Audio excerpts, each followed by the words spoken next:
ከእግዚአብሔር ጋር ለመኖር መምረጫ አንዱ መንገድ ሲነጋ ለጸሎት የምትሰጠው ጊዜ፣ ሲመሽ ለጸሎት የምትሰጠው ጊዜ፣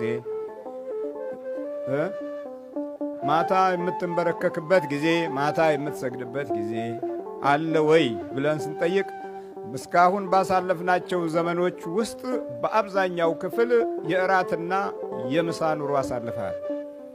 ለራት መኖር፣ ለምሳ መኖር፣ ለእንጀራ መኖር፣ ለጨርቃ ጨርቅ መኖር፣ ለፋሽን መኖር፣ ለገንዘብ መኖር፣ ለስልጣን ለማዕረግ መኖር፣ ሲወርድ ሲወድቅ ሁሉም ነገር ማብቃት፣ ለሞት መኖር፣ ለመቃብር መኖር፣ እንዲህ አይነት ነገሮችን ስናሳልፍ ቆይተናል።